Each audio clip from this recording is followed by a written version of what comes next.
Welcome to Learn or Be Learned. This is the podcast show where I read books and show how you can apply it to your life. And, like a true anthropologist, I dig up stories on what people are up to and how that can impact you as well. I'm your host, Shiva Danishekar. This is episode 12, and let's jump in. So this episode is on the book Why We Sleep by Dr. Matthew Walker. And this episode is going to be structured as so. A quick intro on the evolution of sleep, a rudimentary explanation of why sleep is important, and then we're going to mainly dive into the 7 ways you can improve your sleep and sleeping habits. So let's just jump in.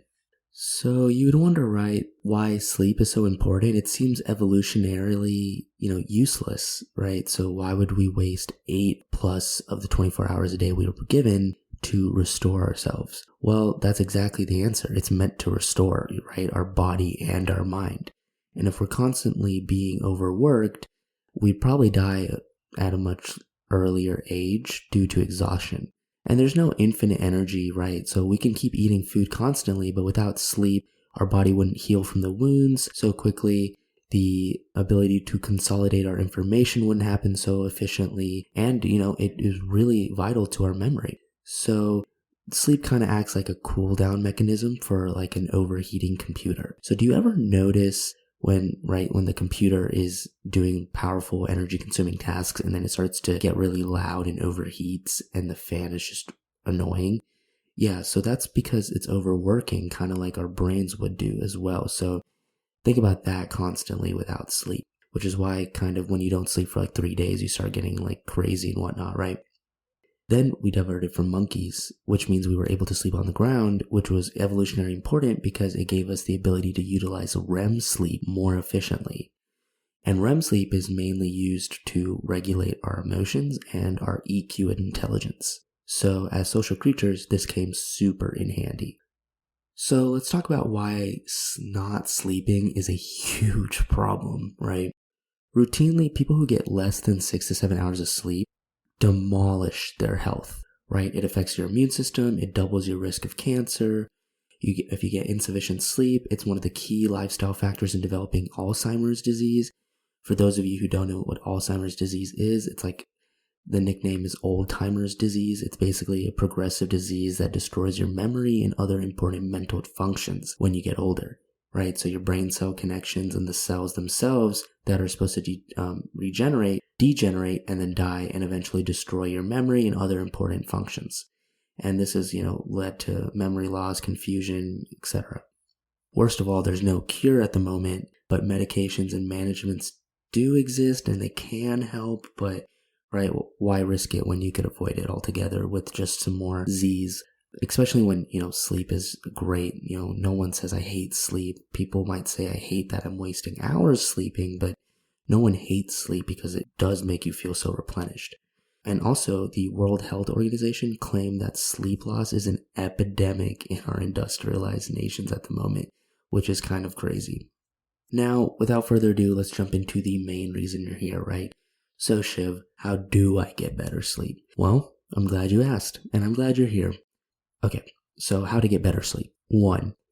Let me start out by saying this is probably easily the most important in my opinion and Dr. Walker's opinion, and it is you should sleep at the same time every night. And this is so hard because weekdays and weekends seem like 2 different lifestyles, right? So on one end, you're staying out late on weekends, but the other end, you're going to bed early on weekdays for work.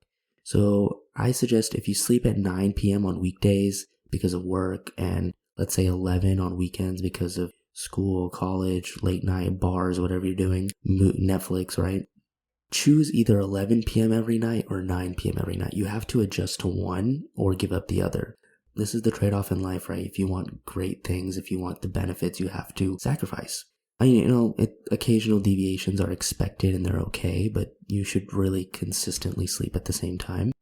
I find myself struggling with this one, but there was a long period of time when I had consistently went to bed at the same time, and it was the most amazing regenerative restoring habit that I've ever committed to. So it's something I still work with and I work on, but occasionally it does occur when you can't sleep at the same time.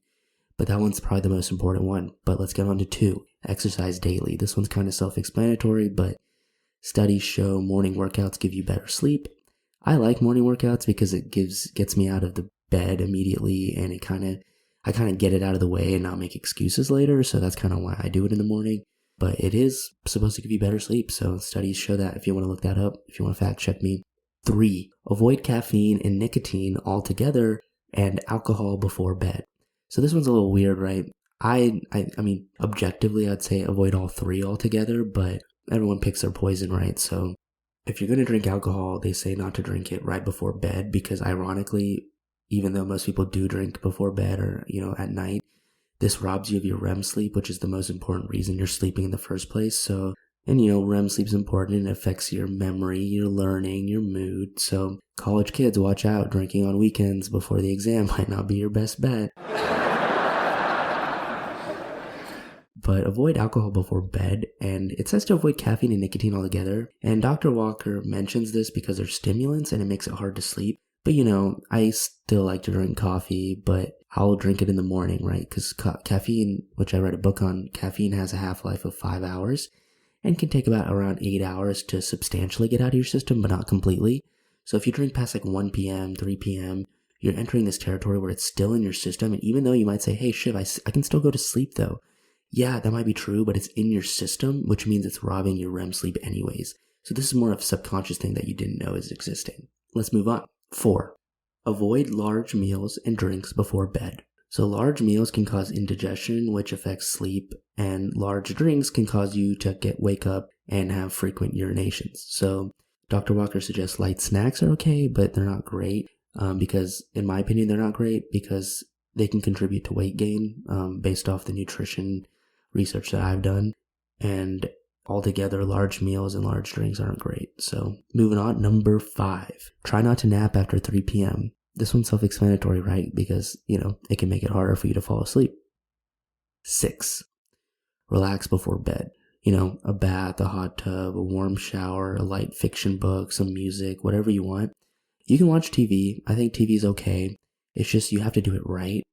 Blue light is shown to stimulate the brain and wires it just as so if there is, UV light from the sun hitting you. So you want to combat that with, the quote unquote UV glasses. You want to combat this with, there's things on Apple where you can change the screen to dim it to more orange tone, which actually reduces blue light, which is great for when you're sleeping. So the more orange, the less blue, right? So, or red, but, it looks very orange.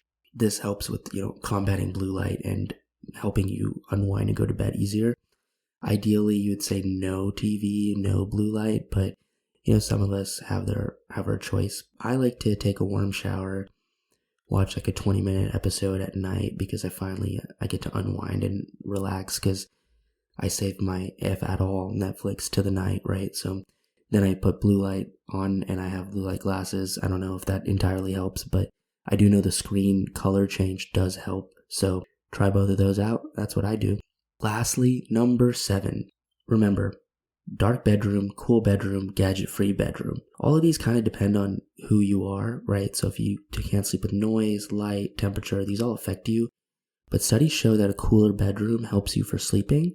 And people with insomnia tend to look at clocks. So if you put like the clocks face down and put them away, you won't focus on the number and the time, so you won't get anxiety. Like I already mentioned, blue light, minimize gadgets, and, reduce blue light where you can.